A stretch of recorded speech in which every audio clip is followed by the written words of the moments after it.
manusia itu diperlengkapi dengan akal budi, perasaan, pikiran, dan kehendak. Jadi sangat wajar kalau kita sebagai manusia, di dalam hati kita ini ada banyak harapan, ada banyak keinginan, ada banyak mimpi.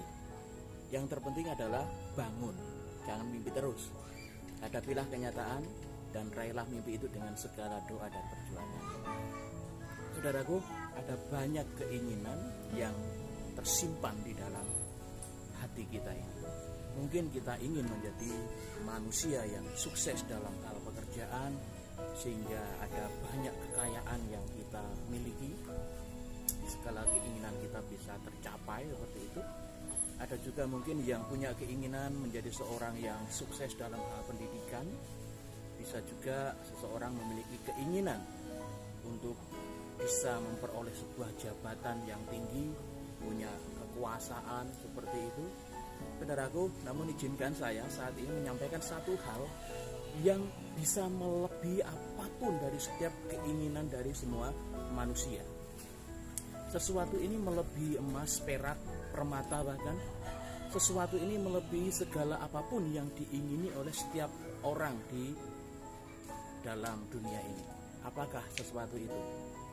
Sesuatu itu ada di jalanan, sesuatu itu ada di pasar-pasar, sesuatu itu ada di gedung-gedung, sesuatu itu ada di mana-mana. Namun seringkali sesuatu itu tidak dihiraukan manusia. Sesuatu itu hanya diabaikan oleh manusia. Apakah sesuatu itu? Sesuatu itu adalah hikmat. Firman Tuhan mengatakan bahwa hikmat itu melebihi permata. Hikmat melebihi daripada pengetahuan. Hikmat melebihi dari semua apa yang diingini oleh manusia di muka bumi ini.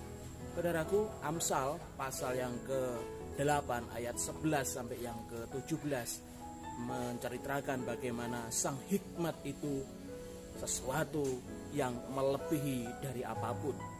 Dan di dalam hikmat itu ada kecerdasan, ada pengetahuan, ada kebijaksanaan. Tiga hal yang luar biasa ini terangkum menjadi satu di dalam satu sesuatu itu, yaitu hikmat itu sendiri. Saat ini mari kita belajar bagaimanakah kita boleh memperoleh hikmat itu. Karena ketika orang memiliki hikmat itu, maka seseorang paling tidak memiliki kecerdasan. Kecerdasan di sini bisa spiritual, kecerdasan emosional, ada juga kebijaksanaan, ada pengetahuan.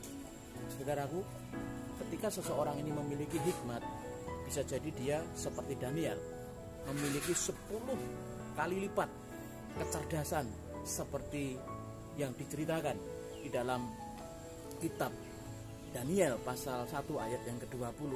Di sana diceritakan bagaimana seorang Daniel memiliki kecerdasan 10 kali lipat dibandingkan dengan orang-orang di Babel waktu itu. Kuncinya dia memiliki hikmat. Siapakah hikmat itu? Hikmat adalah Allah itu sendiri. Jadi ketika seseorang memiliki hikmat dalam hidupnya, maka sebenarnya dia memiliki banyak hal yang tidak dimiliki oleh manusia pada umumnya. Saudaraku, Amsal pasal 8 ayat 17 mengatakan bahwa untuk mendapatkan hikmat kita harus tekun mencari dia. Kita harus tekun mencari sang hikmat itu sendiri. Mari kita belajar bersama-sama supaya kita memperoleh hikmat, sesuatu yang melebihi permata, sesuatu yang lebih daripada apapun yang diingini oleh manusia di muka bumi ini, yaitu Allah itu sendiri. Jangan abaikan sang hikmat, jangan cuekin sang hikmat, karena tanpa sang hikmat kita bukan apa-apa. Firman Tuhan mengatakan para raja memerintah oleh karena sang hikmat. Para orang-orang besar memutuskan sebuah keadilan oleh karena sang hikmat. Hanya karena sang hikmatlah hidup kita ini akan boleh menjadi berarti. Hanya karena sang hikmatlah hidup kita ini akan berguna untuk kemuliaannya.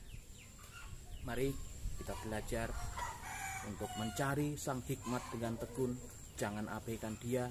Walaupun saat ini kita sudah memperoleh sang hikmat itu, jangan pernah berpikir untuk melepaskannya atau meninggalkannya. Karena tanpa sang hikmat, tanpa Allah, hidup kita pasti binasa.